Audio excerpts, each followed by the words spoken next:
Supreme court के retired justice A K. Ganguly पर एक इंटर्न के साथ यौन उत्पीड़न का आरोप लगा था और इसी मामले में जो जानकारी आ रही है, 3 जजों की एक कमेटी ने ए.के. गांगुली का बयान दर्ज किया है। बयान दर्ज होने के बाद रिटायर्ड जस्टिस गांगुली भी इस मामले पर सफाई दे रहे हैं और ए.के. गांगुली ने कहा है कि वो इंटर्न के साथ बच्चों की तरह व्यवहार करते हैं और इसीलिए उन्हें ऐसे आरोपों से बेहद धक्का लगा है। आपको ये बता दें कि ए.के. गांगुली ने अपनी सफाई में ये कहा है कि उन्होंने अपने जीवन में अपने कार्य के दौरान कई सारे इंटर्न्स के साथ काम किया है, लेकिन इस तरह का आरोप झेलना उनके लिए असम्माननीय है और एक बड़ा धक्का है। इस बीच आपको बता दें, पूर्व जज जिनके ऊपर ये एक इंटर्न ने आरोप लगाया था कि उन्होंने उनका यौन उत्पीड़न किया है, इससे संबंधित 3 जजों की एक कमेटी गठित की गई है, जिसमें ए.के. गांगुली ने अपना बयान दर्ज किया है, जो कि रिटायर्ड जस्टिस हैं।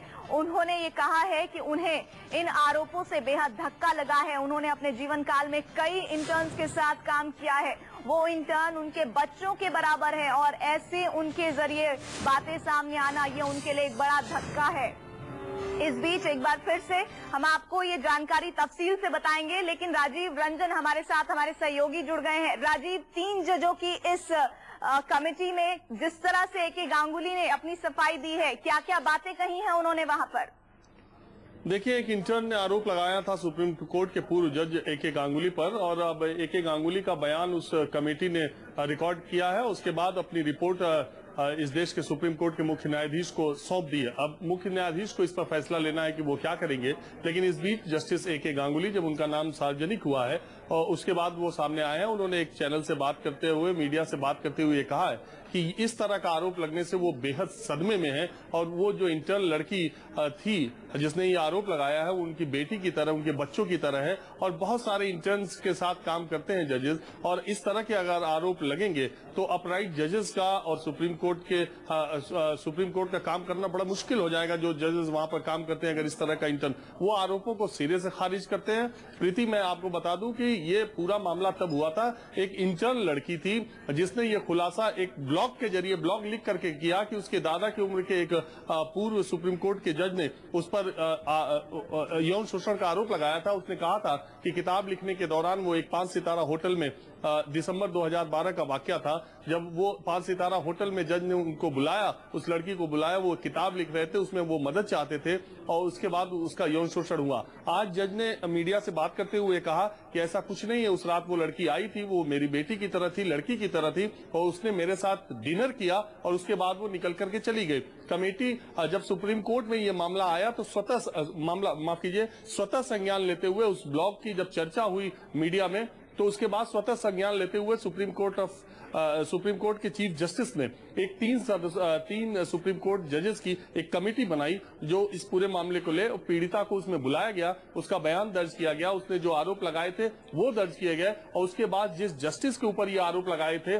सुप्रीम कोर्ट के पूर्व जस्टिस ए.के. गांगुली के ऊपर, फिर उनका बयान दर्ज किया गया और कल सुप्रीम कोर्ट के चीफ जस्टिस को उस कमेटी ने अपनी रिपोर्ट दे दी है। अब जिस तरह की जानकारी आ रही है, अब पूरा फैसला सुप्रीम कोर्ट के चीफ जस्टिस को करना है कि इस मामले में वो क्या करेंगे, लेकिन लड़की एक तरफ आरोप लगा रही है और जज साहब उसको पूरे सिरे से खारिज कर रहे हैं। लेकिन बहुत ही संवेदनशील मामला है राजीव रंजन, ये न्यायपालिका के सम्माननीय लोगों से जुड़ा हुआ ये मामला है और जो इल्जाम लगे हैं वो बेहद सनसनीखेज हैं और सिर्फ ए.के. गांगुली का ये कह देना कि मैंने बहुत सारे इंटर्न्स के साथ काम किया है और इस तरह की बात सामने आना ये बड़ा धक्का है मेरे लिए, काफी नहीं होगा अपने आप को पाक साफ साबित करने के लिए। राजीव, देखिए, निर्भया केस के बाद जो ये सेक्सुअल असॉल्ट का जो बिल पास हुआ है पार्लियामेंट में बजट सत्र के दौरान, वो बहुत कठोर है। अब इसमें जिसके ऊपर आरोप लगा है उसी को ये साबित करना है कि ये आरोप गलत है। दूसरी बात ये कि शायद आजाद भारत में ये पहली बार होगा जब सुप्रीम कोर्ट के एक पूर्व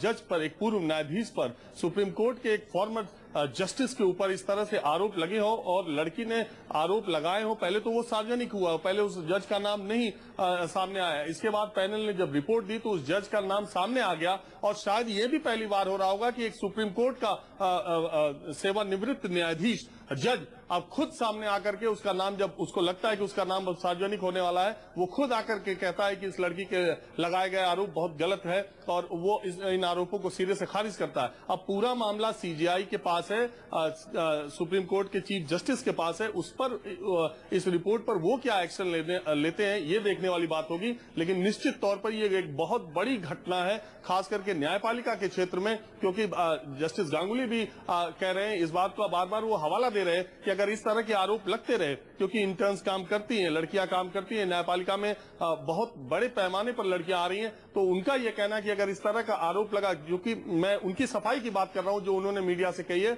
उन्होंने कहा है कि अगर इस तरह का हुआ तो सुप्रीम कोर्ट और अपराइट जजेस का काम करना बहुत मुश्किल हो जाएगा। दूसरी तरफ लड़की का आरोप सीधे सीधे ये है कि दादा की उम्र के पूर्व जस्टिस ने उनको 5 सितारा होटल में किताब लिखने के दौरान शाम को बुलाया और उनके साथ यौन शोषण किया। दूसरी तरफ जज का ये साफ तौर पे कहना है कि वो सिर्फ डिनर उस लड़की ने किया और वो चली गई। अब पूरा मामला सीजीआई के पास है, चीफ जस्टिस के पास। लेकिन राजीव, यहाँ पर ये समझना होगा, हालांकि कोई तुलना नहीं है, लेकिन तरुण तेजपाल के मामले को भी हम देखें तो कमोबेश यही स्थिति है। बस यहाँ पर संस्थान बदल गया है, जहाँ एक तरफ पत्रकारिता की बात हो रही है, वहीं दूसरी तरफ न्यायपालिका के पूर्व जस्टिस पर इस तरह के इल्जाम लग रहे हैं। ऐसे में कानून के जानकार खास तौर पर एके गांगुली वाले मसले पर क्या राय शुमारी रखते हैं? क्या हो सकता है इस मामले में, क्योंकि एके गांगुली की मुश्किलें अब बढ़ती हुई दिख रही हैं। देखिए, देश में जो 4 खंभे माने जाते हैं, 3 खंभे का संविधान में वर्णन है और चौथे को कहा जाता है चौथा खंभा। 3 खंभे न्यायपालिका, कार्यपालिका, विधायिका और पत्रकारिता, जर्नलिज्म। तो 4 में 2 विधायिका और कार्यपालिका जो नेताओं से संबंधित है, वो पहले से इस तरह के आरोप लगते रहे थे, बहुत सारी चीजें सामने आती रही थी। लेकिन जो 2 बचे खंभे थे, पत्रकारिता और न्यायपालिका, उस पर पिछले 1-1.5 महीने का घटनाक्रम देखे तो इन दोनों पर, और जो समानता की बात कर रही है तरुण तेजपाल और न्यायाधीश के अगर केस को देखे तो समानता ये है कि ये दोनों अथॉरिटी में थे। एक सुप्रीम कोर्ट के जज थे और एक संस्थान के एडिटर इन चीफ थे। दूसरी बात ये थी कि दोनों लड़कियां जो उन पर आरोप लगा रही थी वो उनके मातहत काम करने वाली थी। एक उसी तहलका मैगजीन की रिपोर्टर थी, दूसरी एक इंटर्न थी जो जज के साथ काम करती थी। इन दोनों ने, समानता ये भी है कि इन दोनों लड़कियों ने आरोप तो लगाया, लेकिन कहीं वो पुलिस के पास शिकायत करने नहीं गई। एक तरह से शिकायत उनकी सार्वजनिक हुई, उस पर बहस हुई और फिर उस पर एक्शन लिया गया। एक मामले में पुलिस ने एफआईआर दर्ज किया और उसके बाद तरुण तेजपाल को खोजा गया, उनकी अग्रिम, वो दूसरी कहानी है। दूसरे मामले में सीजीआई ने, chief justice of supreme court ने एक बड़ा कदम उठाते हुए, स्वतः संज्ञान लेते हुए, ब्लॉग पर लिखी बातों को देखते हुए उन्होंने एक कमेटी बनाई, 3 जजेस की कमेटी बनाई, महिला जज को उसकी कमान सौंपी गई और उस कमेटी ने बाकायदा उस पीड़ित लड़की को बुला करके उससे बयान दर्ज किया। फिर जिस जस्टिस के ऊपर ये आरोप लगे उनका बयान दर्ज किया। तो ये सारी चीजें जो हुई हैं, ये सब पहली बार ऐसा हो रहा है। और मैं बार बार आपसे कह रहा हूं कि निर्भया केस के बाद जो कानून बदला है, वो कानून इतना सख्त है कि जिसके ऊपर आरोप लगाया जाए उसका बचना बड़ा मुश्किल है। राजीव, आप हमारे साथ बने रहिए। यहाँ पर एक महत्वपूर्ण जानकारी हम अपने दर्शकों को दे दें।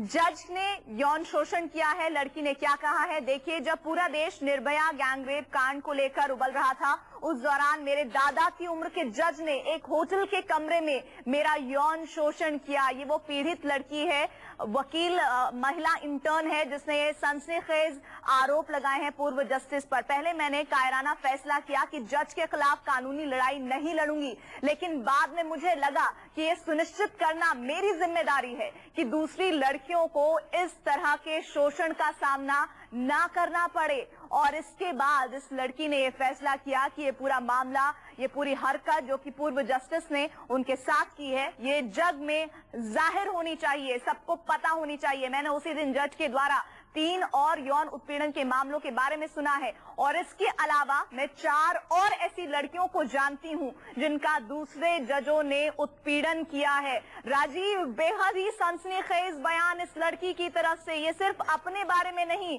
ये भी दावा कर रही है कि ऐसी भी लड़कियों को ये जानती है जिन्होंने, कई जो दूसरे जज हैं, उन्होंने उन लड़कियों का यौन शोषण किया है। बिल्कुल, ये बहुत ही संगीन था। मैंने पहले आपको बताया, एक दूसरी इंटर्न ने भी आरोप लगाया था इस लड़की के आरोप लगाने के कुछ दिनों के बाद, और इसके बाद ये संगीन मामला था। ये मामला बहुत गंभीर था और इसकी गंभीरता को देखते हुए ही सुप्रीम कोर्ट के चीफ जस्टिस ने स्वतः संज्ञान लेते हुए, बार बार मैं ये बात कह रहा हूं कि कमेटी बनाई थी, और अभी कुछ दिनों पहले एक 10 सदस्यीय कमेटी वहां पर बनाई गई है विशाखा गाइडलाइंस को फॉलो करते हुए सुप्रीम कोर्ट में, क्योंकि वहां ऐसी बात कही जा रही थी कि न्यायपालिका में महिलाओं के कामकाज, खुद असिस्टेंट सॉलिसिटर जनरल ने ये सवाल इंदिरा जयसिंह ने उठाए थे, तो इस पर एक बड़ी बहस छिड़ी है और एक बड़ी घटना, इससे कोई इनकार नहीं कर सकता। जस्टिस ए के गांगुली, जिन्होंने न जाने कितने मामलों में न्याय दिया था,